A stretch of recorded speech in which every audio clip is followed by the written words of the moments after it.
Hello, ladies and gentlemen, and welcome back to the Eagle Eye Podcast. It is episode 63, and boy, do we have plenty and plenty to talk about.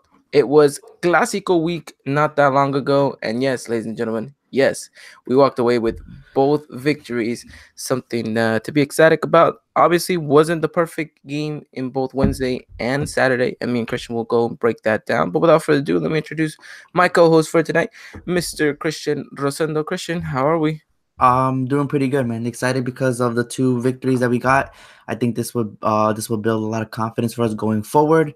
Like you said, though, it could have been better. I feel we could have done better in both matches, but I guess the most important thing is that we came away with both victories.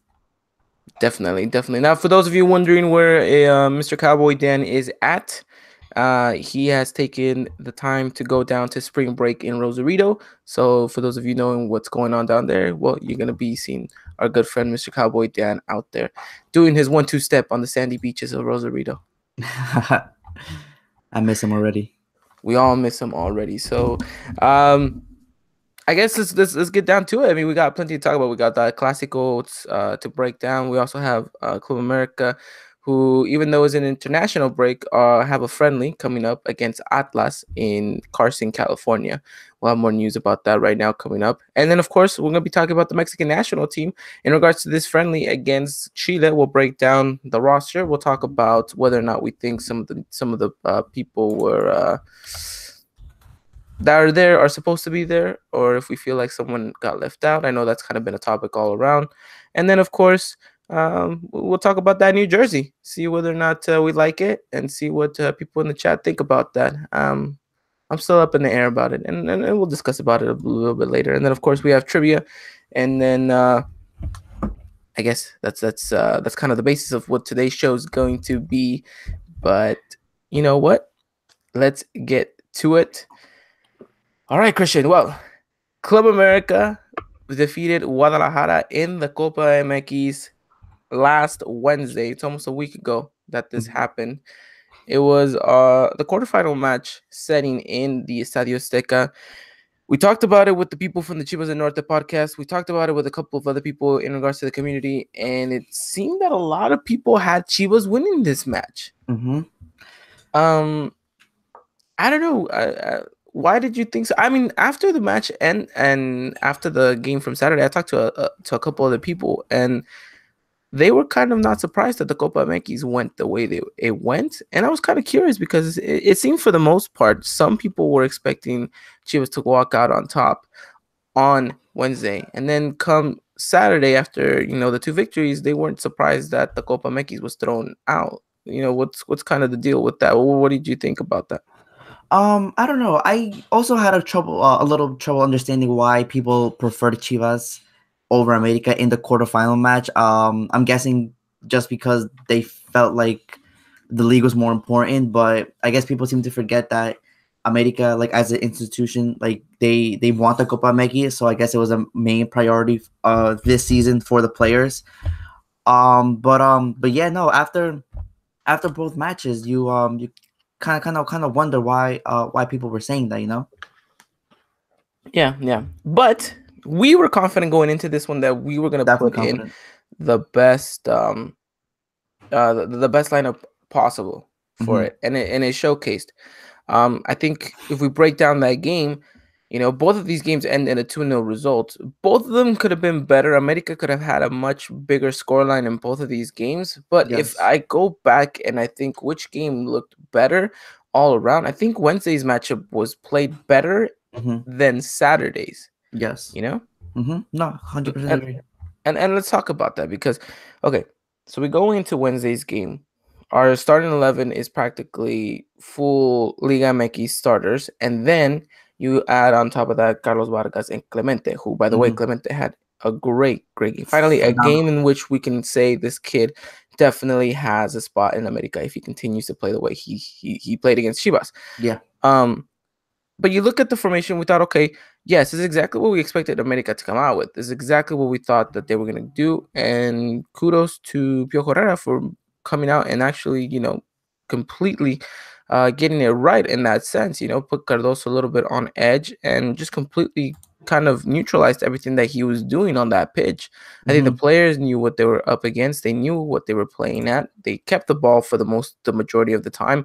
They distributed pretty well. There was a bit at times where we had a dip in form in regards to it, but even then, we still had the ball. Yeah. So I think in regards to as a full 90 minutes, a grand scheme of things, I think America played a very good game. Just the only thing I was a bit disappointed at was the lack of creativity that we had in the final third, because our first goal comes from a Chivas mistake. The goalkeeper comes out fishing for butterflies, right, doesn't get it, and then of course Bruno Valdez is right there to pounce on the situation. No, yeah, no, yeah, 100% agree with you. I think that our final third play, in terms of, I guess, another pass or a shot, could have been a little bit better.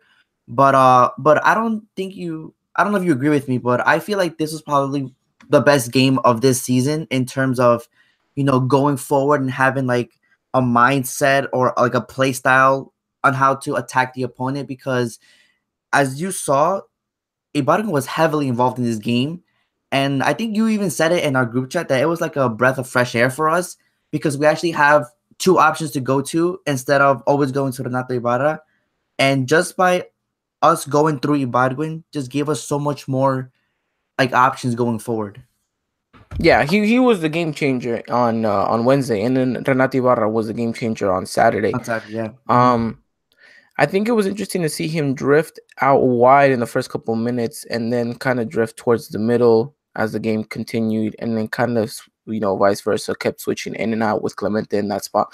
And and it really was, like I said, a breath of fresh air, because on one hand, you didn't know what to expect from Ibarguen.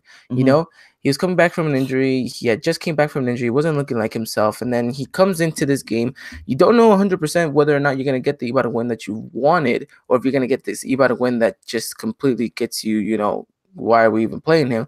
Right. But he came up. He stepped up to the situation. He got himself in the moment. And because of that, he was the defining player for us when moving the ball around, and he didn't even play the full 90 minutes. No, he didn't. And you even saw how, because we finally had a true winger in that spot, Clemente can now play his role, what he's more comfortable with. And we saw the performance he gave for us when he plays in his position. Yeah. Which I think also contributed to our creativity and, I guess, going forward. No, yeah, definitely. I mean, you see that. You definitely see that. But I mean, well, still could have been better though. Yeah, 100%. It could have. We, a score on the 2-0, and that second goal only comes in the 93rd minute. Yeah, no.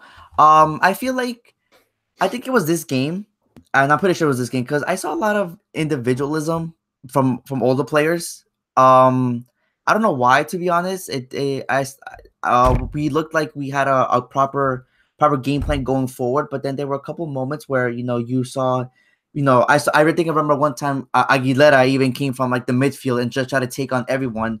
But why would you do that? You have the game under control. There's no need for all these individual stuff. Like, the goal will come. It's got to stay calm and keep the game plan like how it's supposed to be played out. Yeah. I mean, I completely agree with you in that sense. It's it could have played out better. Should have played out better. Should have, yes, definitely. Definitely.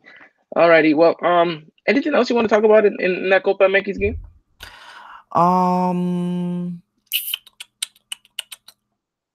No, I think we're good. No, yeah, I think we're good.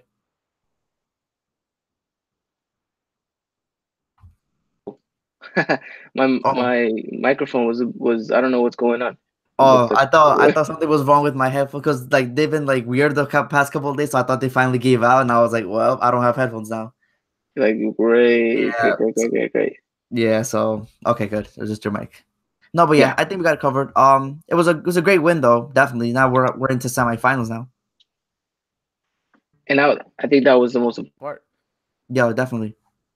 The fact that you come into this and you walk away with not just the moral victory in regards to beating your rivals, but I think it's you continue to progress in the Copa MX. Mm-hmm. Something that we talked about, that maybe this institution was focusing a little bit more, because in the past couple of editions, we've gotten a bit of an embarrassment out of this tournament, not being able to qualify to the next round, Mm-hmm. being eliminated by second division teams, Mm-hmm. being knocked out by our eternal rivals in penalties. So I mean, it seems like we just kept getting an embarrassment after embarrassment, and I think Mm-hmm. it was important that this year around, when you're trying to look for not only the bicampeonato but the Copa as well, that you go out there and you perform and you put in the work. And I think the team definitely came out to do that. We never know exactly what America side we're going to get. We always talk about that. Yeah.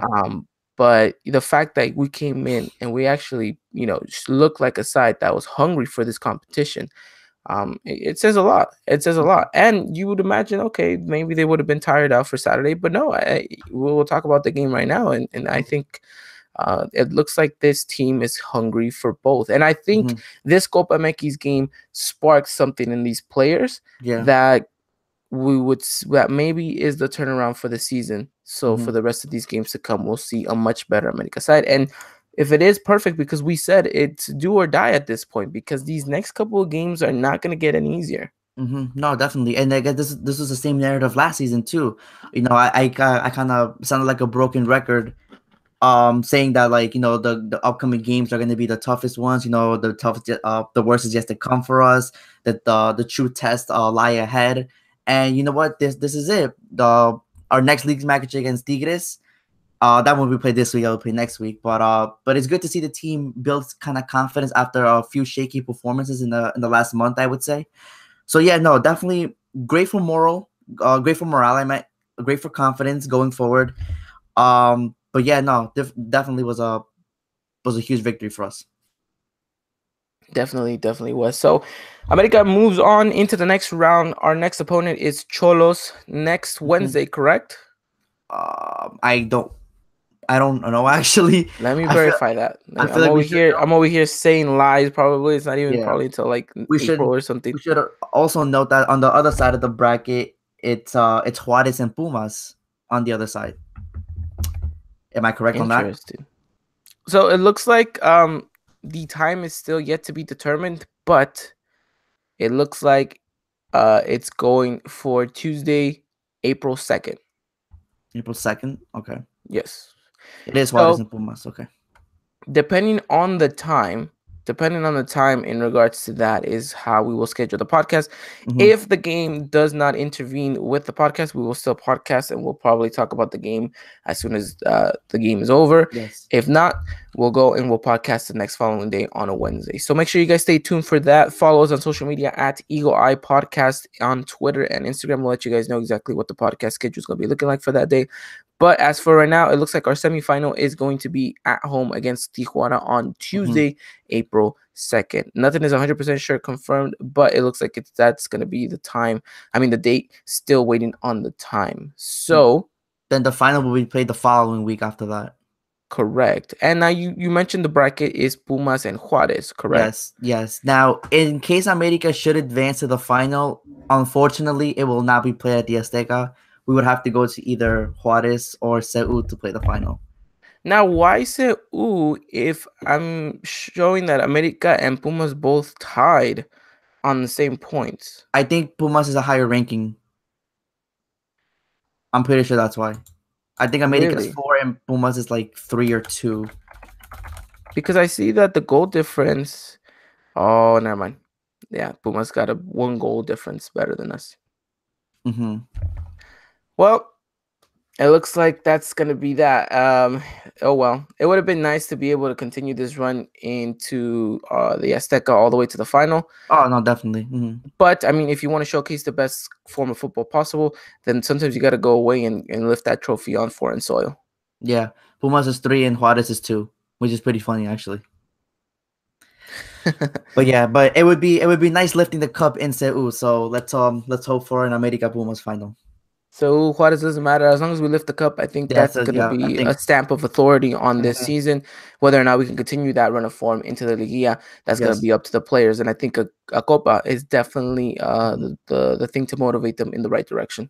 Right, but I think the players have a good understanding. I feel like they feel the pressure from the institution. to deliver the Copa MX. So I don't think we should have too much problems in terms of how we go about playing the Copa MX. I think we should be just fine. Definitely, definitely, definitely. Alrighty, ladies and gentlemen, we're gonna move on into the next segment of the show. America versus Chivas. Chivas versus America in the Liga MX. And then after this, we'll go into everyone's favorite trivia segment. And we'll get that going for you guys afterwards. But first, let's talk the Clásico Nacional at the Estadio Akron, or whatever it's called nowadays. Yeah, whatever it's called nowadays. that stadium's gone through more names than Dylan goes through a pair of cowboy boots in the whole entire year. It's pretty funny. I mean, but so we go into that stadium, which surprisingly enough, looking at some of the stats, it's probably been one of the best stadiums for us to go visit. Mm-hmm. Obviously, though, we didn't feel like it was going to be an easy game at all. I think we were all kind of a bit nervous going into this matchup. Just because of our away form, because we didn't know what America's side we were getting, because in these previous matchups, we were struggling to get 3 points at home against a 10-man Puebla. We were losing a couple of games away. We were not looking our best. And, we kind of hinged on those recent dip of forms that it may plague us when we come into this away stadium. But it didn't seem to be the case. I think the win at home against Chivas in the Copa, really catapulted us to go forward in the league, to continue that good run of form. And I think America knew that they had to get it going right away. They had to get them on the get-go, and they had to get them on the break as soon as possible.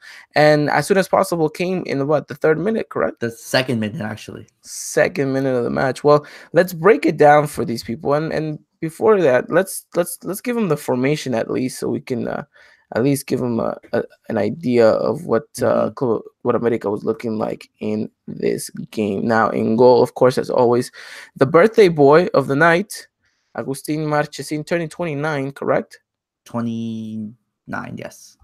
Wow, he's getting up there in age. Well, I mean, for a goalkeeper, it's not Yeah, that that's not that bad, actually. That's prime years.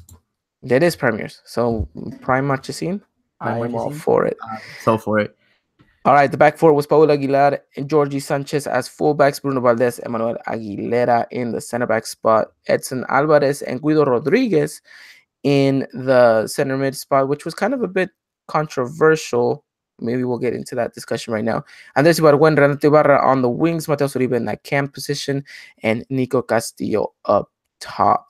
Now, give me your kind of final thoughts when you see this lineup come out. Edson in that center mid spot, Uribe in the cam spot. I mean, the center back partnerships. What were you thinking? I think the lineup was fine.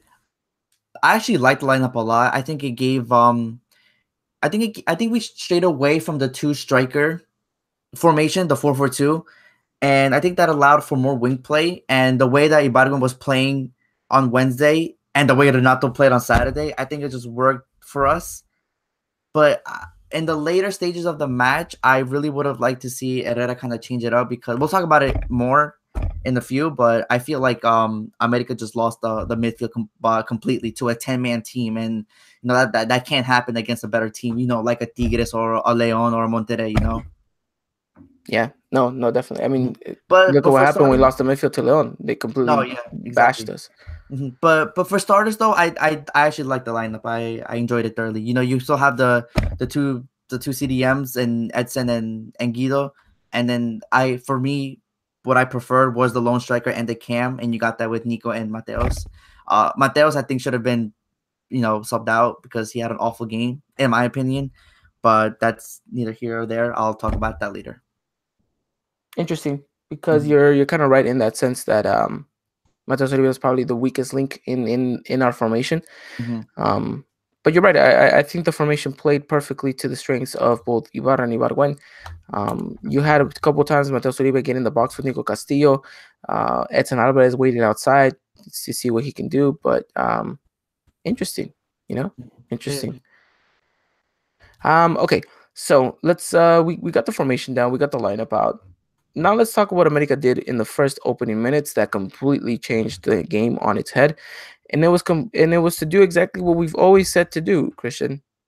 go press, win the ball, Mhm. and get the attack going right away. And they did so with a great through ball to Renato Ibarra, who completely Oof. outpaces the fullback Miguel Ponce, Miguel Ponce. and completely does him, and finds Nico Castillo, who actually does. Renato Ibarra does not find Nico Castillo. Castillo finds Ibarra's cross. That's two different things. It's a very distinguishable. Mhm. Damn, I can't even talk right now. It's what sets you apart from a good striker from a great striker. Yeah, And I it's think he's starting to showcase what he can bring to the table. mhm. Now it's a great cross in from Renato Ibarra, puts it Finally. in, and Castillo finds it because he completely Pereira thinks that, okay, this is mine. There's no one Yeah. near me. This is mine. But Nico Mhm. Castillo completely charges towards it as a good striker should, because if the first thing they tell you is you don't meet across dead in the center, you have to run into it to give it Mhm. pace. Yeah, yeah. So what he did was he did exactly that. Ran into it, gave it the pace, and boom, heads it past Coutinho. It's 1-0 in the first opening 3 minutes of the match, and you already thought, good, exactly what you wanted to see. I think I kind of jinxed us in a sense because as soon as the goal was scored, I told my dad, "Oh, here we go. This is it. This is the 5-0, the 4-0." So my bad to everybody. I think I might have jinxed that. But yeah, you see us coming out guns blazing, and this is the dream start that we need in order for us to get the victory. And you saw Chivas just immediately get flustered. Foul over here, foul over there. I do have to say though, after the goal was scored, I feel like for the next 10 minutes or so, I feel like they were the team with the ball more, and I can't seem to know why, because I feel like if you're coming out guns blazing and you score a goal, why would you stop? Yeah, and I think that's the same criticism we have again and again and again. The fact that they're definitely content with getting the early goal and then letting the other team sit back, which I guess is ideal because then you can get them on another counter and completely, outdo them like that. Because I guess in theory the other team should go and try to push for the equalizing goal. Mm-hmm. But you're right. We kind of gave Chivas a little bit more of the possession. We let them grow Yeah. into the game. Um, that didn't help us out. And again, the one thing that I criticized a lot about America this Saturday was the fact that the passing was very off. Oh yeah, especially. Sometimes, some of those simple balls were just completely done, given wrong. Sometimes we were trying to force it, force a Mm-hmm. pass down the middle. Um, it just didn't look good at times, No, and yeah. I think it was because they got a little bit overconfident. They thought, what, Oh, we're already definitely. winning, Mm-hmm. and you saw this a lot more when Molina got the red card. We still lacked, possession. We still lacked kind of, uh, you know, stringing along a couple of good passes here and there. We couldn't really, make a good play out of it without, Mm-hmm. Chivas intervening. America got lucky that Chivas was playing the way that we're playing, because Mm-hmm. I tell you, if we're playing up against a Tigres or a, a, a side that can take advantage of these kind of dips in form throughout the game, it's not going to be good enough just to get an early goal. And I Yeah, think and America needs mhm. to understand that. Yeah, and the most frustrating part is that like in 12 minutes, their whole team literally fell apart. They had to sub out Alexis Vega because they were worried that he was gonna get a red card, and then 6 minutes later, Molina gets the red card, and then after that, Alan Pulido gets injured and he has to get subbed out. So in the span of like I said, like 12 minutes or so, their whole team crashes down, and yet we still can't establish control of the game. That's Um, what should worry us the most, that's the because worrying part of the whole thing. look, everything that could have gone wrong for Chivas went wrong, right? Yes, definitely, 100%. Then why is it that we could not capitalize on these things? And I that's what just frustrates me the no, most. yeah. I just feel like I think you kind of are on the right way when you say that. I guess the players just feeling overconfident. I feel like they okay. You know what? Their two strikers out. Their best midfielder out. We're up 1-0. We're in their home. This should be our game. So I feel like they just let off the gas a lot, in my opinion.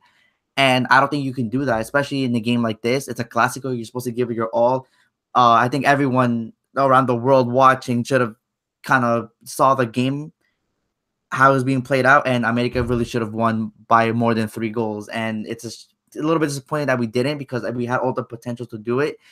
But like you said, though, if this was like you said, a better team, your Tigres, Monterrey, Leon, or whatever, they are in Chivas, and they will punish you for this little dips in form and the missed passes, the giveaways that you give them. They will punish you for them. So that's something to work on, and hopefully improve on going into the next games. Definitely. Like Chicken Little said, America should have won by 4 goals or more, just Yeah, kind there you of go. how you were explaining. And this is the thing that worries me. When's the last time America got a pretty good scoreline besides the Lobos game? Pachuca game, the 5-2. It's been a while, right? No, yeah, definitely. Um, and you're looking at the table, and things are tight right now. Things are very tight for the Very race in tight. the Liga. Mm. So goal differences count a lot right here. And I'm Yeah. looking and I'm thinking this was a perfect matchup, not only to just completely destroy your opponent, in a Clasico, but Mm-hmm. it was also a great opportunity for you to get goals on the scoreboard. No, yeah. And you still weren't able to manage that. And who knows if that could come back to haunt you and said, damn, we should have appreciated the chance that we had at the moment and gone out for more.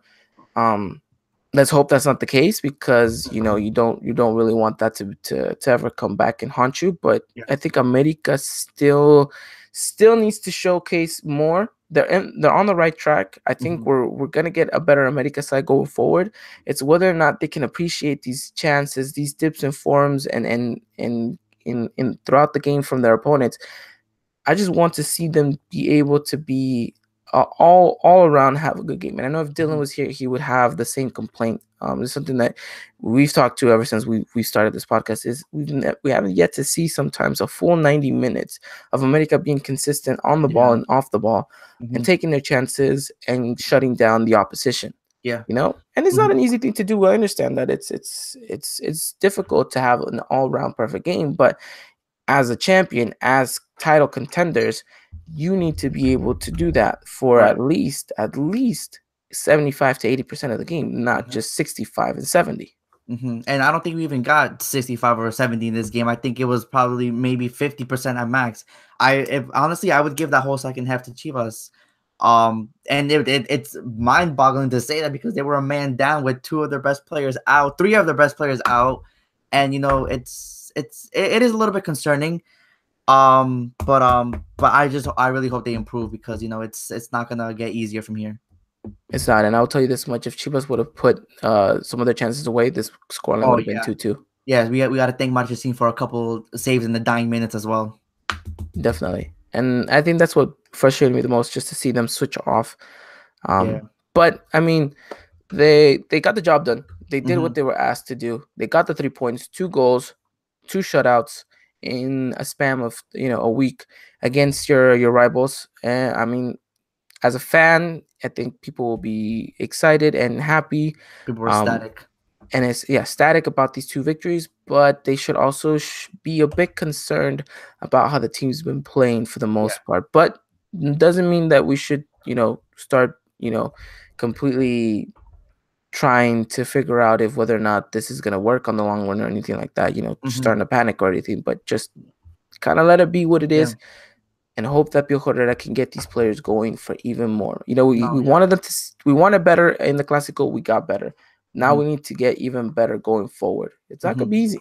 No, it's not. And I really hope Herrera, finally cements, I guess, the play style or the tactic, the play style, whatever you want to say, of Ibargüen and Renal, because let me tell you, if these 2 get on form throughout the rest of the season into Liga, we're going to be a scary team. And if we can figure out kind of like that midfield situation, because I feel like it could use some tweaking, we're in danger going forward. But like you said, Herrera needs to find the perfect combination and pick a form like right now, and hopefully we can go into the Liga as a series contenders. Definitely. Well, America walks away with the victory at Estadio Akron in the Clásico Nacional on both occasions, one in the Azteca, and then of course the other one, like I just mentioned, in the league. Christian, any final thoughts, any final words in regards to this? Just, it was a great victory, but like you said, we need to improve. and there's definitely room for improvement. I just hope that in the upcoming game we can showcase more of what we have, because I think there's a lot more to give.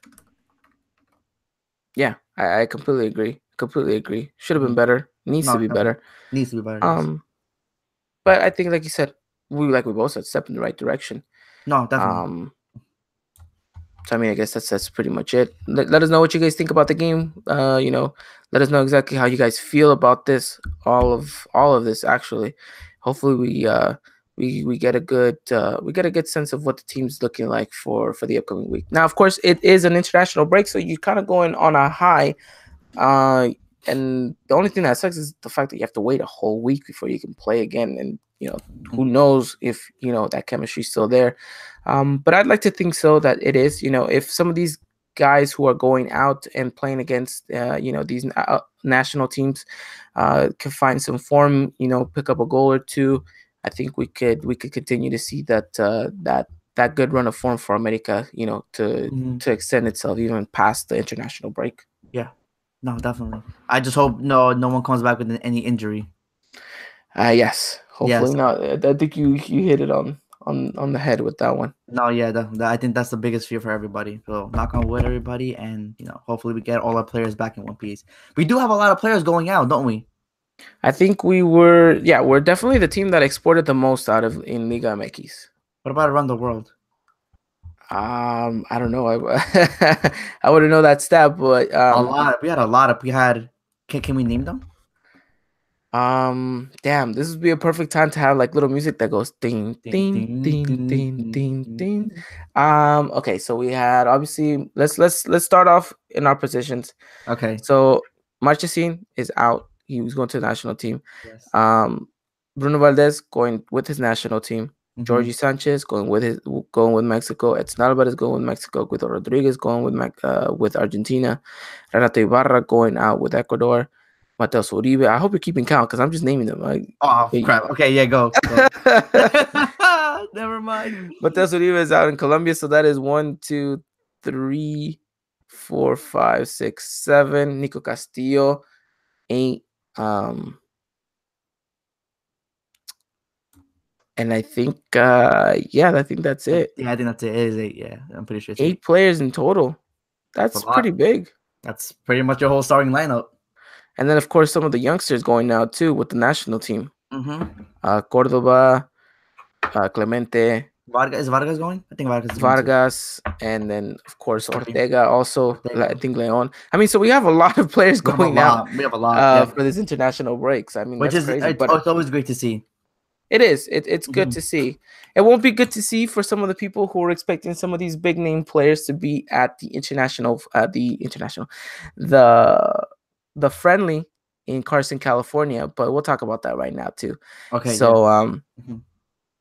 So yeah, we'll leave it at that for our next segment, which we're gonna be talking about right now in a little bit.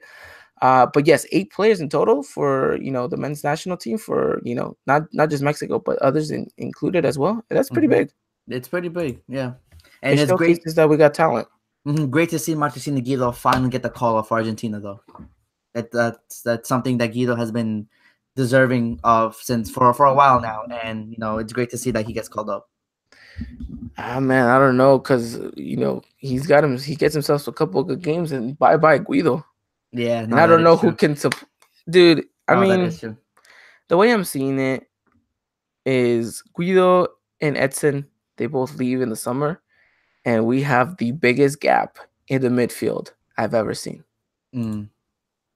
No, yeah. But that's a discussion for later on. If we were to have it, we'll have to wait and see. But hopefully both of these players perform very good in the national team call-ups. I think at the end of the day, we want to see these players grow. And I mean, Guido's still young, completely young. I think he's 24, 25. So he has plenty of time to keep growing and all that stuff. He's 24. Wow, he's super young. Definitely. Wait, he's 24? He's 24. Damn, he's 1 year older than me. He's super young. He does not look like he's 1 year older than me. Let me tell you that much. Oh man, but yeah, no, great to see that majority of our starting 11 gets the call up, please come back in one piece because we need you. Definitely. After America's been played with injuries left, right, and center this whole Yeah, season, exactly. hopefully, hopefully they all come back good. Definitely. Alrighty then. We're gonna move on into our next segment, ladies and gentlemen. Everyone's favorite, Christian. I throw it to you as it's trivia time, ladies and gentlemen. Get the question out, Christian. What is it? Trivia time, yes, ladies and gentlemen. Ivan will put it out in a minute in the chat, but tonight's trivia question is: who was the captain for Club America the last time the club won the Copa MX? Damn, that's a tough one. That is the question for today. Guys, please don't put the answer in the chat. I know people have been doing that in the past couple of episodes. I get it, but like you're supposed to know it so you can get the prize. So don't spoil it for anybody else. But yeah, that's today's question. Standing should be updated soon, and we should have a prize announced here or there in the next couple of episodes, right? Definitely. Actually, we have a lot to announce this episode. So Yeah. for those of you watching right now, and for those of you listening on iTunes and SoundCloud, get ready. We have a couple announcements. Obviously, we're gonna be announcing the giveaway prize in the next coming weeks. We're gonna try to get that defined, and then of course, we have our FIFA tournament, which we're gonna be announcing this week. So let me kind of give you guys a breakdown of what the FIFA tournament is going to be looking like. So it looks like we have enough players for both consoles. So we're going to be doing an Xbox and a PlayStation edition of both of these tournaments. So basically, the way it's going to work is it's going to be a league table. We're going to get all of you guys is going in your own kind of league, whether you're Xbox, whether you're PlayStation 4, and you're going to be playing against each other. Now you guys will know who you guys are playing by an Excel sheet that I will provide to you guys, and it will showcase exactly each match day and against each opponent, and their Twitter name will be on there. So it's kind of vital that you guys have Twitter for this, because it's kind of the best way for you guys to communicate with one another in regards to this tournament. So if you do not have a Twitter and would like to participate, just make one. You don't even have to be on Twitter like anything. It's just in regards to getting in contact with your opponent, just saying, we're gonna try to get that going and all that. So we're also gonna make a chat on PlayStation and on Xbox, a group chat for both tournaments, so that way you guys can get in contact with that there as well, so you guys can talk. So it's not just solely relying on Twitter. So make sure you guys stay tuned for that, and kind of a breakdown of what this tournament is going to be looking like. So it's going to be a custom squad tournament. So it's gonna be it's not gonna be with Ultimate Team or Pro Clubs or anything like that. It's gonna be, you're gonna have to build a team that is centered around America. So I have the details, which I will break down specifically. So we're gonna use the Liga MX rule, the 9-9 rule. So 9 players from your squad need to be from America. Out of those 9 players, 6 of them must be in the starting 11. Out of those 6 starting 11 players, 3 of them must be Mexican. God damn. You guys understand? Yikes. Yeah, it's a little bit tricky, right? I understood, but so 3 of those players need to be Mexican out of the 6 players from America that are starters. Now, now you're asking, what about the other 9 players? This is the fun part. Out of the other 9 players, you get one 90+ rated player. So that means you can get yourself a Ronaldo, a Neymar, a Messi, a De Gea, whatever you want. But you're only allowed one 90+ player. You're then allowed 3 players that are 85 to 89 rated, and then the other 5 can be whatever rating you want, as long as it doesn't pass 85. So that's the basis of it. That's how you're going to build your teams around. Now, the only other rule that we have is you cannot be America for this tournament. So you cannot use America as like your club kit or anything like that, because there's gonna be a lot of Americas playing against each other. So we kind of wanted to be a little bit more diverse. So you can pick any other team as long as it's not America and as long as it's not in the Liga MX. So you can choose whatever uniform you want, whatever team you want. You can be Liverpool, you could be Chelsea, you could be Aberdeen, whatever you want to be. Just put in those players, and just kind of have that squad ready to go as soon as as soon as we get that going, which should be sometime around next week. But we'll have the official announcement this week. Okay, so hopefully you guys are ready and in tune, ready for that. So it's gonna be good. It's I gonna be hope you good. I have hope you like guys are excited. I hope you have like an Excel, a PDF, or a graphic for just all the rules you just made because I I'm gonna am. need it. I'm All gonna right, have a good. graphic with all the information. I'm gonna have an Excel sheet with exactly everything that people are gonna be able to submit in. They're gonna be submitting in their squads, so we know exactly what players they have, and their opponents know exactly what players they have. So there's no cheating involved either. So we're working hard on this. We're trying to make this the best experience as possible. We know there might be a couple of hiccups, but do bear with us. This is something we're really trying out, and hopefully, if it goes well, something that we can continue to do in the future. Will you be competing in it? And then, funny enough, we just got a question right now too. Are the hosts going to be competing in this? Oh, Yes, we are. We are. I'm going to be competing. Christian's going to be competing. We're still trying to convince Cowboy Dan to compete. He's on the fence about it, but we'll you see guys about it. don't want the smoke. I'm just joking. I don't know. I don't know how I'll fare. I don't really play that No, much, it's but it's it's Liga form. So obviously the top 8 will qualify for the Liga. So I mean, as long as you make it in the top 8, you have a chance, right? there you go. Yep. So it's gonna be fun. I'm gonna be there. I most likely will be on both consoles, just so that way we have enough players for both. So I don't know how I'm gonna do it, but that's gonna be a lot of games to play. What if But I match have to one is me redeem versus myself. you? I have to redeem myself after the terrible week I had in regards to FIFA representing the podcast. But I will say this. I will say this. I think it works backwards. If you win on FIFA, your team loses in real life. So So I mean, I was happy. I'll take all the losses after that if you want me to. I mean, I'm down. Uh, I don't care. but definitely.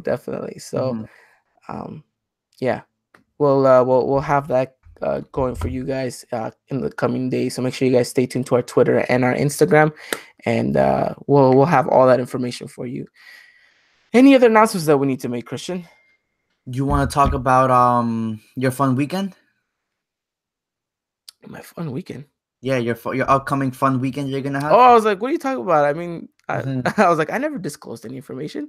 Mm-hmm. We'll get to that right now. We'll get to that right now. Okay. We're gonna preview the game against Atlas here in Carson, and then our good friend Mr. Chicken Nuggets in the chat saying, "Who got the answer for trivia?" I do. No sharing it. We already said it. Yeah, No sharing it. yeah, not No sharing it. sharing it, people. So, one last thing. Because of the international break, we have decided to partner up with the Paradero Boys on this upcoming Sunday. So, if those of you who don't know who the Paradero Boys are, I'm saying their name right? Paradero. Yeah, Paradero boys. Yeah. Paradero Boys, right? Mhm. So they're the ones in charge of the English tweeting of Atlas. They're kind of like us, the Eagle Eye podcast, but for Atlas in English. They do a fantastic job. Yeah, phenomenal job. They cover the ladies and they cover the men's in really good fashion. They're very fortunate to be down there in Mexico. So shout out to them. We are partnering up with them this Sunday for a pro clubs match between us and them with a special announcement. We will be adding a couple of you, the listeners, into our squad for the pro clubs match. Now, this is exclusively only going to be on Xbox, which kind of sucks that we couldn't get it on both platforms, but it is only going to be on Xbox. So, for those of you who are interested right now, who are listening to this live, we are going to give you a kind of first pick on whether or not you want to be part of this. We're trying to get like about 8 players in total. So I know I will be kind of captaining you guys through this game. And then Dylan will be there. So Cowboy Dan will be playing alongside us. So we're looking for about 6 to 7 more players to come join. So if you guys are interested, let us know in the chat right now if you guys are on Xbox. I'll put in a Google form. A Google form. Okay, Yeah. perfect. If you guys are interested, let us know, and you guys can be part of that come Sunday. We're still trying to get the times arranged, but it should be Sunday later in the afternoon, somewhere between 3 to 9 o'clock. That's my time, so that's 5 o'clock. 5 o'clock to 10 o'clock Central Time, and then of course 6 to 9 or 6 to 11 Eastern Time. So for those of you guys who are interested and would like to take part of this, let us know. I'm going to leave this kind of document in which you guys can take a part of. So let me see. Get this going right here for you guys. There it is. So for those of you guys interested, let us know. And it should be fun. It will have a little bit more information come tomorrow in regards to that matchup with the Paradero boys on our Twitter as well. So let us know, and we'll be more than happy to have you guys join the Eagle Eye Podcast Pro Clubs team on Xbox One to play against the Paradero boys. It's kind of cool, right, Christian? No, definitely. I think this is the first time we ever do it with another podcast like this. Have a Pro Clubs match. It sucks that I can't be there because I would have liked to partake in this and interact with the people that listen to us and follow us on a weekly basis, but even daily. But yeah, no. I'll be watching though, 100%. If you guys stream it, I'll be in the chat chatting with everybody. But it should be a fun time, no? Definitely a fun time. So if you guys are ready, make sure you guys stay tuned to that, and we'll have more updates as the days go by. And of course, if you guys want to play, let us know. So it should be fun. All right. Well, I think that does it for announcements. Yeah. Okay, let's move on into the next segment of the podcast. As you guys know, the international break always means America takes these advantages to not sit back and relax, but to go out and make money. It's kind of how it is, but not just make money, but also put on display for fans out here in the United States. And the Tour Águila is coming back to California, Carson, California.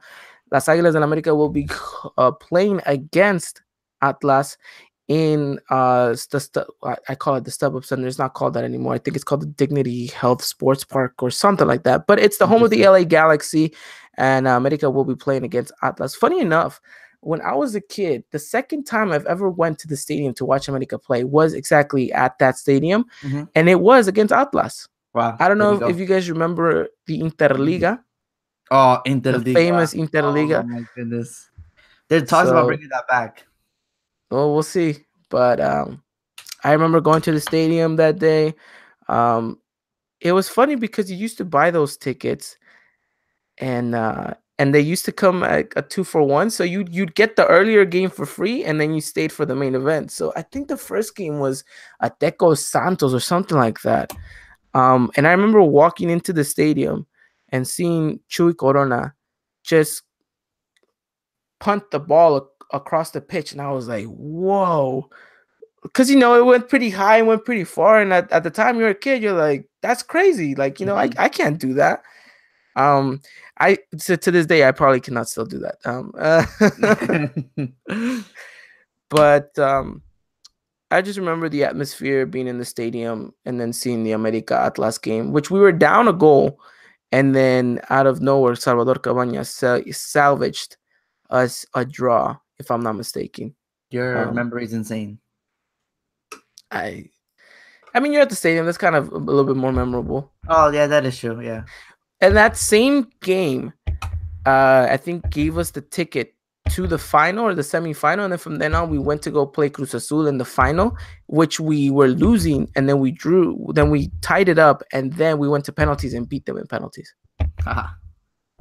Beautiful. So a little bit of memory lane. But yeah. America's gonna be going down and into the StubHub Center, and funny enough, StubHub Center. Whatever, I'm gonna call it the StubHub Center. I don't care if it's called the Dignity Sports Health Park. That's a tongue. That's a mouthful, dude. That's a terrible name. That's a terrible name. I don't know who. You're not the only one to say that.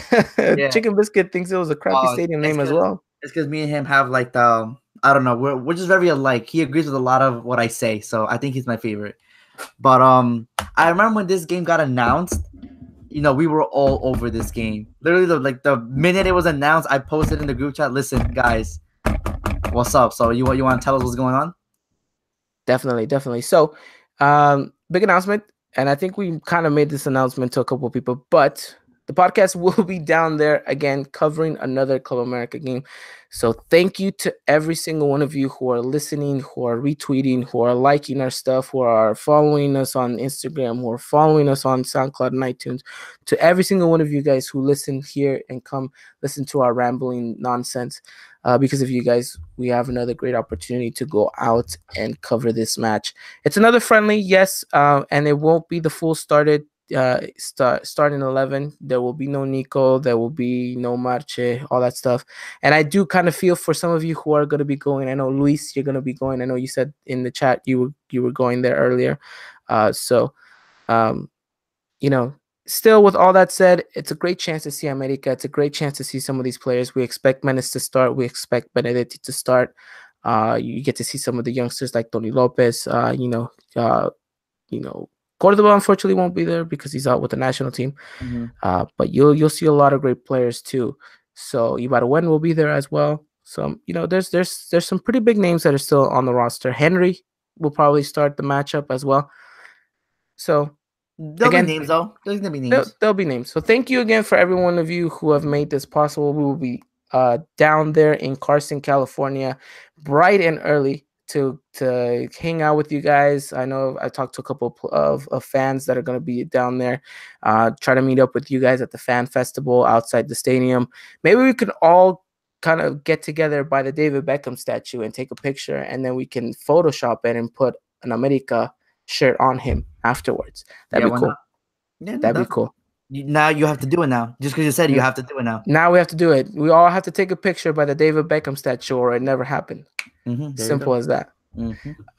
But we're very excited. I'm very excited to be down there. Looking forward to seeing some of you guys, meeting with some of you guys, talking and kind of just getting to see each other and kind of talking America and the podcast and all that stuff. So I hope that if you guys are going down there, if you guys are listening to this, and you guys, want to know more about where I'm going to be at, what we're going to be doing, just be in touch with our accounts. Again, Instagram, the podcast on Twitter, at Eagle Eye Podcast.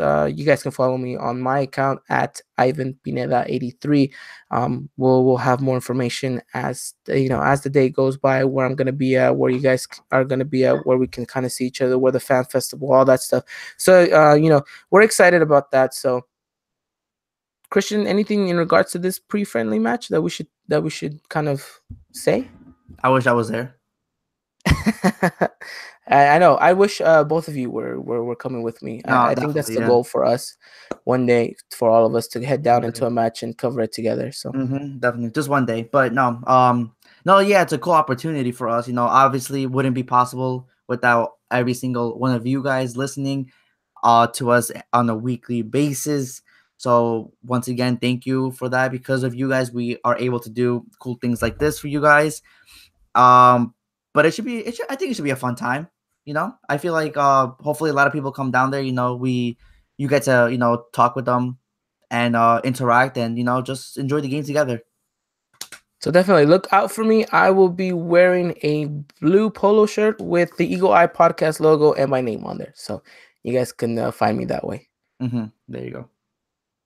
Alrighty, well, we'll move on into our next segment, and we'll leave it at that. We'll hopefully see a whole bunch of you guys out there on Saturday, this Saturday coming up too. So we'll move on into our final segment of the final segment of the podcast, the biggest one, and that is the Mexican national team talk. So La Selección Mexicana is going up against Chile in what should be a very, very interesting matchup come Friday down at San Diego at the Qualcomm, I don't even know how to say the SDCCU Stadium. I think that's the easiest way for me to say it.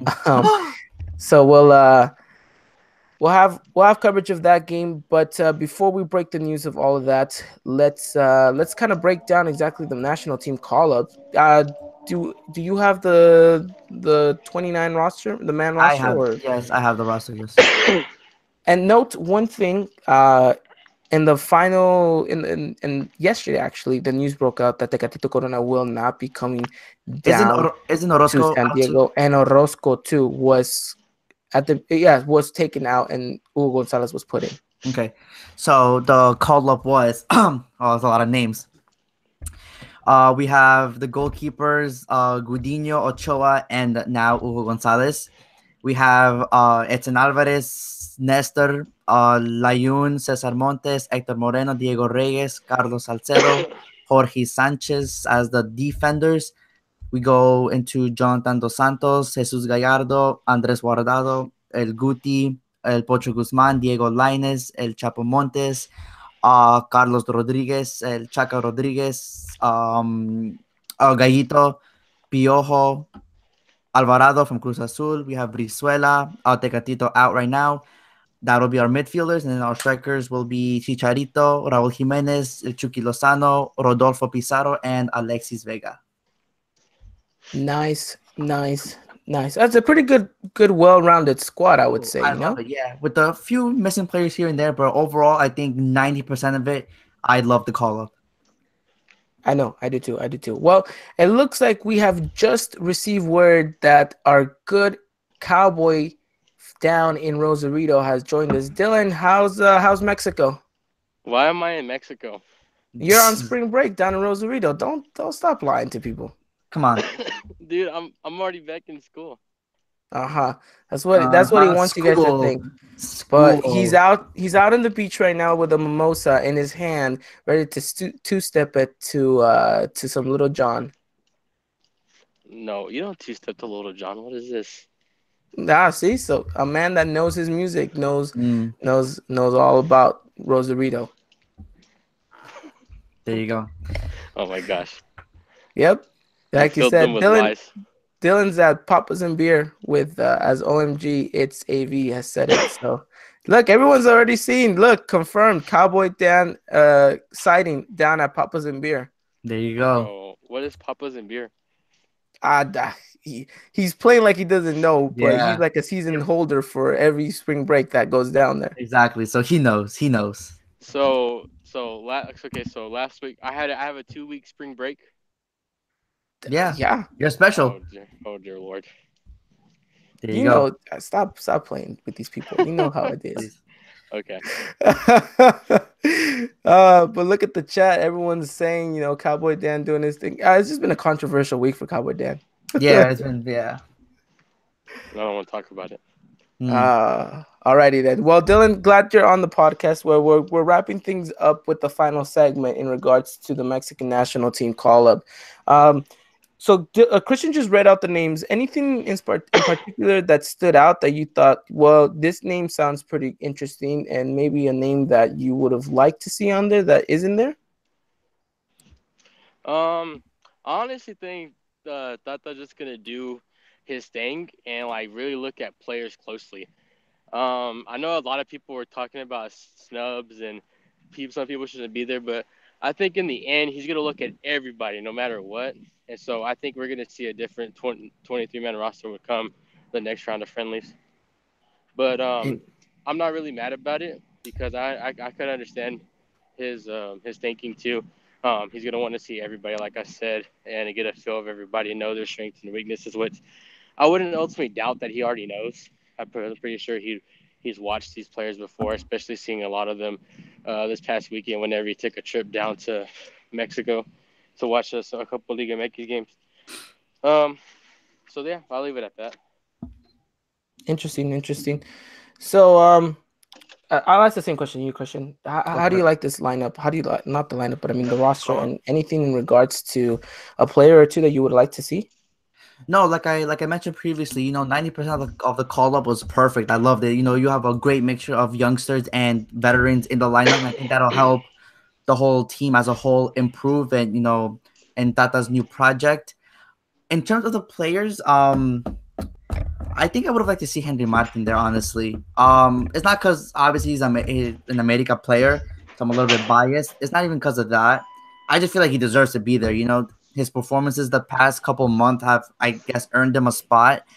And honestly, he should be in there instead of Alexis Vega. And I'm not saying that because he's a Chivas player. I just strongly believe that that should be the switch. But I guess there was just something that That's didn't definitely why see you're in feeling Henry like that that. he saw in Alexis. I don't know, but yeah, I guess that's one name I would have liked there. Obviously, Carlos Vela too, but I think that's a whole different subject that we want. I guess we won't even talk about. Yeah, no, I mean the Carlos Bella thing is, I think Tata Martino came out and said, I know him, I've seen him already. I kind of have a basis of him. I kind of want to see these other players that I haven't gotten my hands on. Mm-hmm. Which makes sense. And I think That makes if we sense. go back to what Dylan was saying in regards to, these kind of players that aren't there, that most likely will be there for the next call up, Mhm. don't be surprised if Henry Martin is the starting striker for this next call up after these two games. Don't be surprised if the youngster from Veracruz, Jurado, right? The Oh goalkeeper, yeah, that's another one that I would he'll have liked he'll there. definitely be in that call up. Mhm. Um, you'll see names and faces No. that you kind of would expect to be there that are going to be there. Mhm. So yeah, I think he's going to try to use every single player possible in both of these games from this 20-man, well, now 28 roster, Mhm. and it should be an interesting matchup.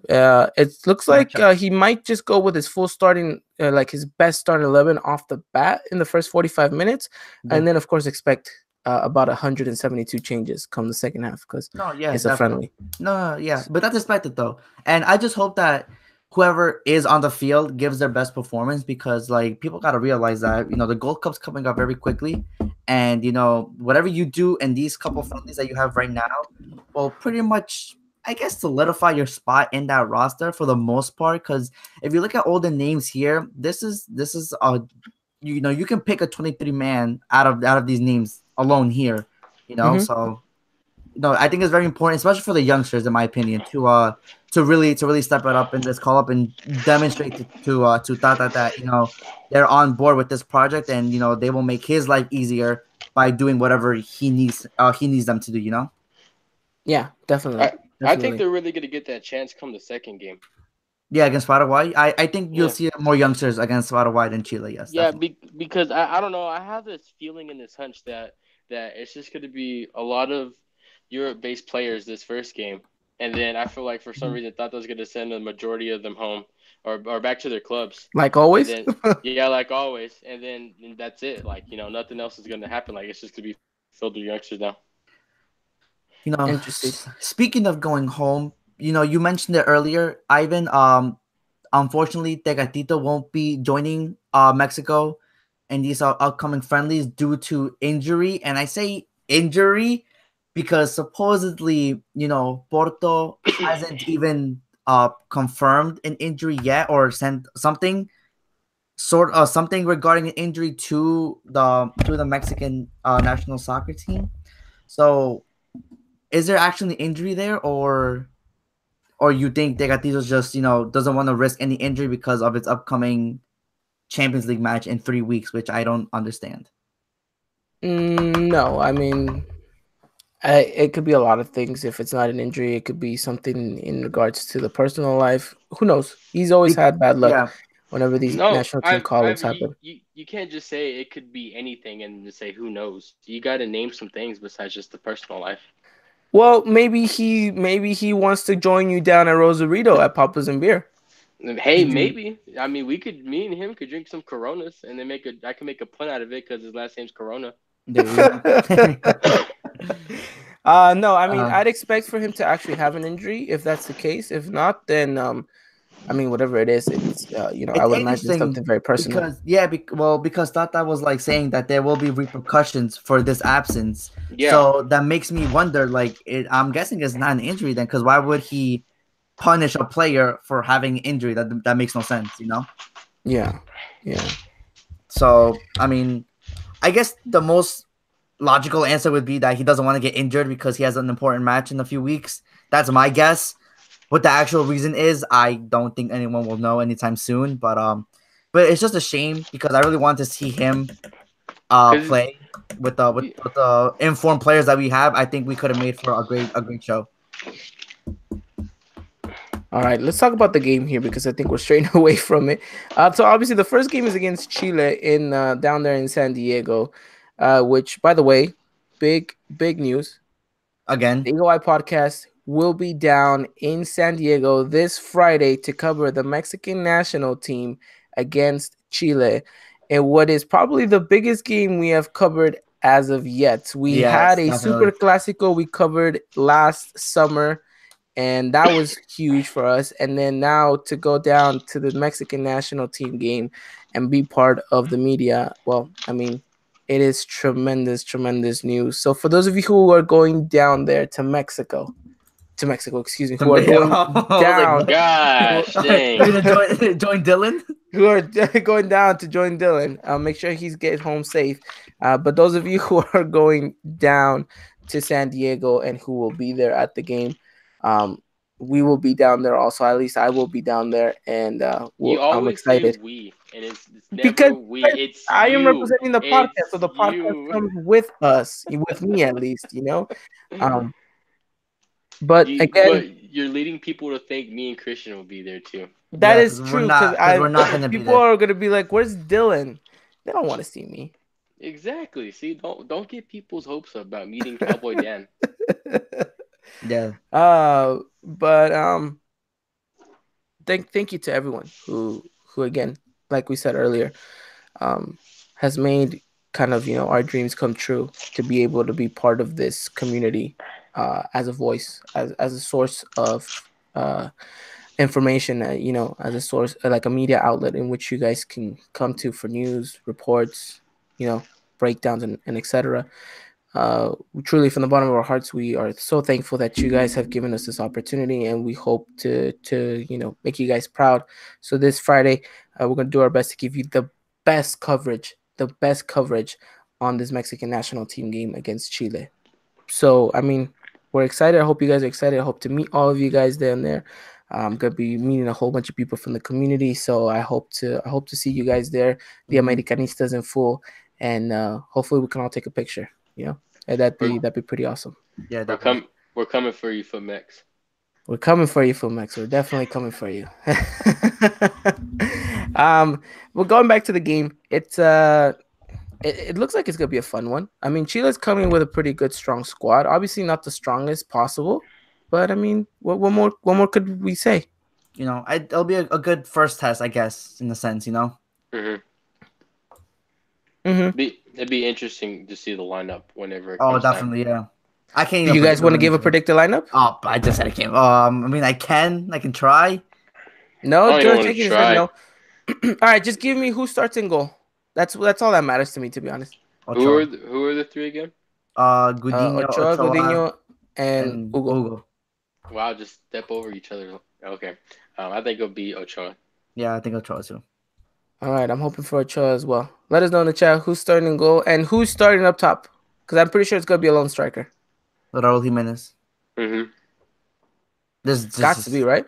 got to Oh, be you the got. man. I mean, The man's having the man's I don't know, man. The man's on something else right now. Christian knows him better than me and probably you, Ivan. Yeah, I mean, cause that's why I'm not. I don't want to give line because I want to wait like 4 games just to like see what he does. yeah. So you have a better understanding of what his coaching tactic is, Christian. What do you think Hmm. he's gonna come out with this game? Like not specifically information in players, but what do you think tactically speaking he's gonna want to see from these players? Ooh, a lot of possession, definitely. We're gonna see mainly midfield control, and I guess like how you were saying, they're gonna try to find the striker Raul Jimenez in a more, I guess, central kind of way because the way Atlanta United played with Tata, you had Miguel Almiron like really just try to find Joseph Martinez kind of like I said, like down the middle of the field. So expect some of that. But their wing play was definitely amazing too. So our wingers and like I said, I wish we would have seen Tecatito, but Chucky Lozano, Diego Lainez, look for them to have I want to see Diego on the cam spot. just hope. Oh well, that could be interesting too. You have Diego and you have Raul Jimenez in front of him. That couldn't be bad either. I think that What works perfectly. Isn't Eric Gutierrez called up too? No. Yeah, Yeah, Guti's he there. play in the middle though. Yeah, he's CM though. Well, Yeah. but could you imagine Diego and Guti? Yeah. Yeah, I want to see that. I mean, that's me though. you want to see Diego and Guti Yeah. like in the midfield as a cam? Yeah. Yeah. Both of them as cam? Yeah. Why not? Why do you play with two cams? Why not play with two cams? Ooh. Because it makes no sense that you Do have you two not players play that are with free two cams roaming. in FIFA? Yes, it makes no sense. Makes sense to me. Never used that formation. Never made sense to me. But I think you're right, Christian. We're gonna see a lot of that. No, We're yeah. gonna some of these players obviously already played with each other, but it's gonna be Mhm. interesting to see how they cope with this new tactical The aspect next in regards to Tata. the next thing I'm looking at is the formation actually. You know, is he Mhm. gonna come out with the three defenders that I'm used to see him field with Atlanta United, or is he gonna bust out something new? To be honest, I don't know. It'll be interesting to see what he does. Interesting. Alrighty. Well, we expect a good game. We expect Nico Castillo to start this game? Oh, 100%. Now, this is me. I hope that Wait. Did you say Nico Castillo? Yeah. yes, because we're playing against Chile. Oh, okay. You threw me off. I was like, wait, whoa. No. You mean he's starting from Mexico? That's funny. Yeah, I That's was like, funny. wait. No. I was like, wait. Come on, Dylan. Get Come on, on Dylan. board. You go down for spring break and you come back now 100%. What's up, Unbelievable. guys? By the way, I don't know if you guys noticed he got himself that tan. Dylan looks a little bit more tan right now. So You sure it's not my light? nope, it's your tan. It's definitely Stop tan. lying, Dylan. Stop lying. Tan. So Nico Castillo starting. Excuse me. With Nico Castillo starting, if he was to score a couple of goals, would you be mad if he puts on a good performance against us? I don't think any of us would be mad because Just a he comes friendly. into this upcoming Liga MX weekend against Tigres in good form. Nah, it's just a friendly. Yeah. I'd be Alrighty. Well, we'll see. pissed. We'll see. I hope not. But with that said, give me your guys' prediction for Friday. I think it's 2-2. 1-1. 2-2. Okay, Dylan, what'd you say? 1-1. 1-1. Am I the only one going with the Mexico victory? I'm going 3-0. 3-0? I'm going 3-0. I Wow, think you have a Mexico lot of takes faith it. in this team. In their first game under Tata? In the first game on Tata, we Wow, you're walked out bold. with a 3-0 victory. You're bold. Well, I mean, like, I'm hoping for a win, but I mean, yeah, we're all hoping for a win, but I just don't see it coming, to be honest. I like how the both of you are like, Mexico national team is everything, and all of a sudden, when it comes to predictions, I'm the only one who puts out a victory. I'd like to I don't know. I just don't think we can win. All right, Not right now. Not 5-0. 5-0.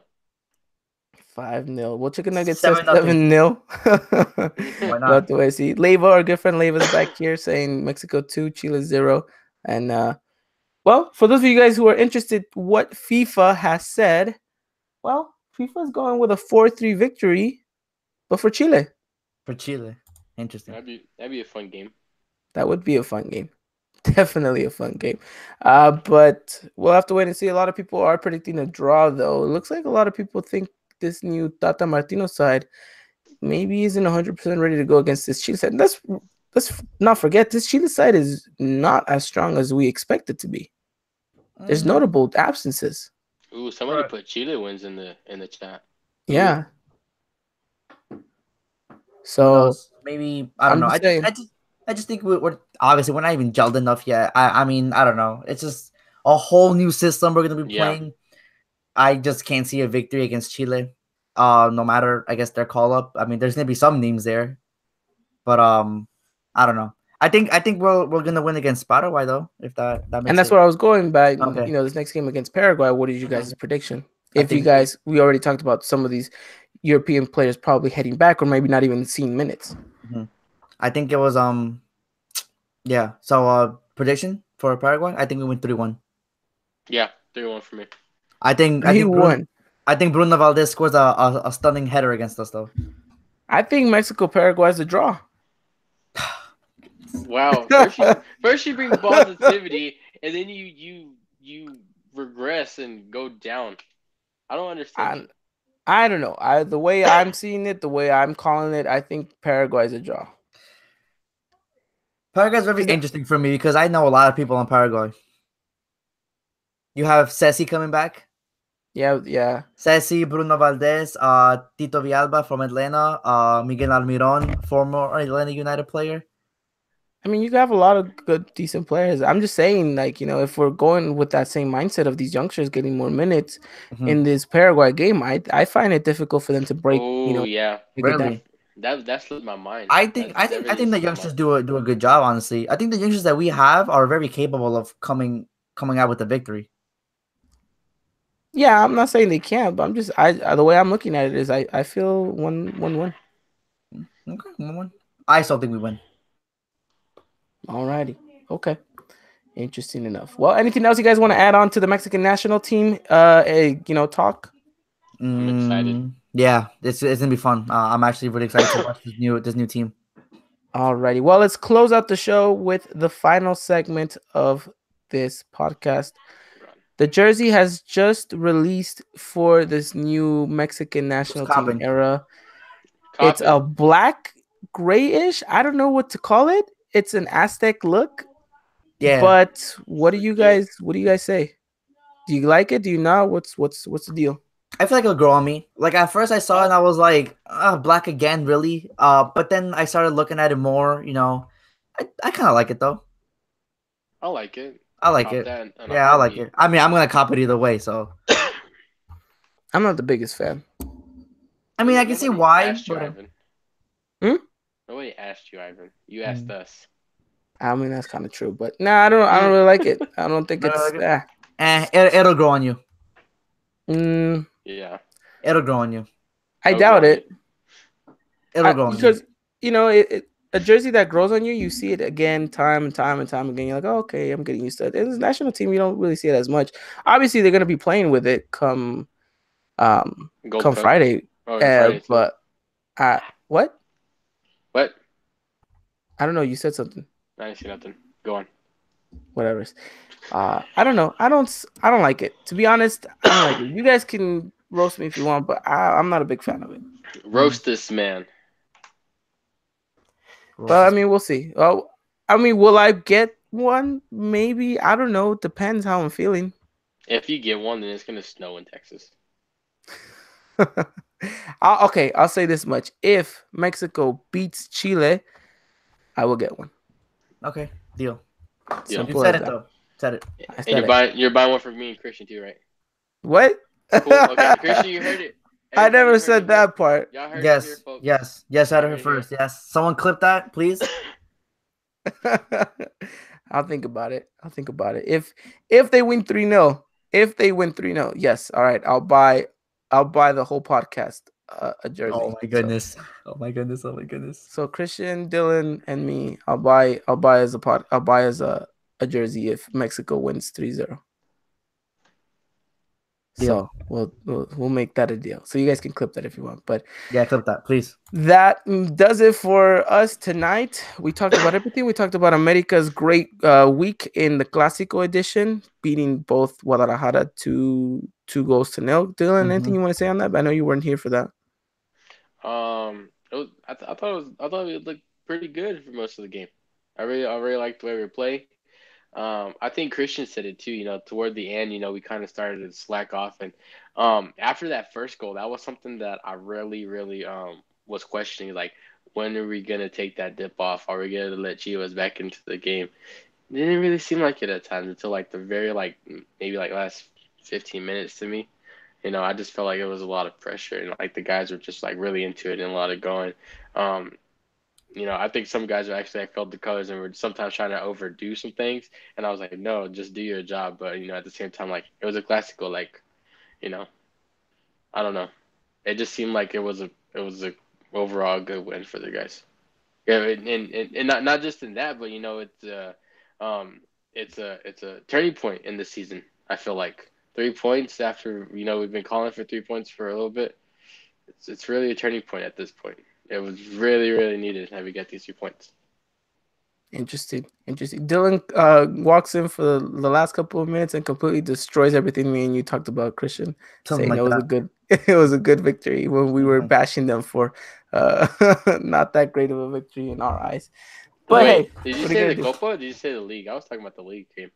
Yeah, we're basically Um, both of them. yeah, but I But mean, we also said that we did better in the cup match than in the league match. That's I thought 100%. we did better in the league match than Oh in the my Really, cup god. match. Yeah. really. I felt like in the league match we let them in the game. We let them live a little bit, especially down 10. They were down 10 men, and I guess for the majority of the second half, it was all them in my opinion. Even after Ibarguen scored the goal, I think after that, I think Chivas just like I don't know what they did, but They woke up. it seemed like they had a better idea of going forward than we did. I Yeah, think yeah. I think we were just content with the 2-0, and I didn't like that. I felt like this game should have been easily 4-0, but that's neither here. I guess the only concern that I have going forward that we kind of lost the midfield after the Ibarguen goal. I mean, to be honest, like it slowly started to go that way, and it didn't really surprise me, because how many times have we like said like put the pressure on, and I've always said how long can we keep the pressure because we don't keep it for so long sometimes, and then we go up early. Well, how long can we keep that up, Hmm. keeping the lead early and stuff? So that's why at times it didn't really surprise me, and I some stuff I saw some good things from and everything. So And me and you both agree that Cordova should have came in for Mateo yeah, Zuribe. oh definitely, That definitely. I think that would have made a lot of difference in the midfield if you Hmm. had Cordoba in there, but can't do nothing about it now. It's over. Yeah, it's over. And We won. and the yeah, and the end result was what we wanted to. No, So definitely, yeah. And we also said that, this is great for morale and confidence going forward, especially because the hard is just to come. So, yeah, and at the end of the day, like I said, for both teams, depending on the outcome, it was a turning point, and I no, think we definitely. got I think we got the better part of the turning point. Hmm. So I think that's why I'm looking at more positively than when Yeah, y'all just ripping it apart and everything, like y'all yeah. trying to shred some papers. No, but that's what you got to do. That's what you got to do. We're America. We're supposed to rip things apart. We're not supposed to be content and complacent. Yeah, that too. Alrighty. Well then, with that said, that was America, and we also talked a bit about the Mexican national team. Hopefully, a good showing and a good performance from the first match in charge for Tata Martino. And then, of course, as always, thank you guys for tuning in. Thank you guys for coming out and for watching us. We'll be back next week, and we'll talk everything that happened on Friday down in San Diego, and then, of course, everything that happened on Saturday at Carson, California, at the Dignity Health Sports Park Arena. That's just too long of a name. We're just gonna call it the Ooh, Galaxy Stadium. That's wait it. a minute. Simple as that. Alrighty. Um, So yeah, what's up? the game, Mexico, Tuesday. They play on Tuesday. We will find an arrangement on that. Oh, So okay. make sure you guys stay tuned to that. Uh-huh. Stay tuned to that. And yeah, again, thank you guys for making all this possible. Thank you for giving us the opportunity to go out there and cover the games live for you guys. Stay tuned to our Twitter. Stay tuned to our Instagram because we will have you guys the best coverage as possible in regards to both of these games. We'll be down at San Diego, and then of course the following day we'll be in Carson, California, close to Los Angeles, covering that game live for you guys, Mexico and Club America. So I hope you guys are excited as much as we are to bring you guys this coverage. And as always, thank you again for tuning in. We'll hope to see you guys very, very soon. And don't forget, if you guys are interested in playing with us on Pro Clubs on Sunday in the Paradero Boys kind of matchup, let us know, and we'll have more information come in the coming days in regards to that as well, and our FIFA tournament. Alrighty. Well, I think that's everything, ladies and gentlemen. Thank you for coming out and being a wonderful host, Christian. No, thank you for having me. This is my favorite time of the week, like I always say. Dylan, thank you for finding the time to come out of Rosarito and giving us some very good, insightful talks. Was never Rosarito was in an interview, but feed these people with lies, Ivan. It's not. Someone said that they saw you at a pirate ship down there Is that drinking. true? So, I can neither confirm nor deny. all righty, another statement Mm. like that to come. All right, ladies and gentlemen, have a wonderful, wonderful evening. We'll see you guys very soon. Stay tuned for Friday and for Saturday. We'll be down in both stadiums covering both matches in Mexico and Club America. As always, until next time, take care. And as always, Arriba la América and vamos Mexico.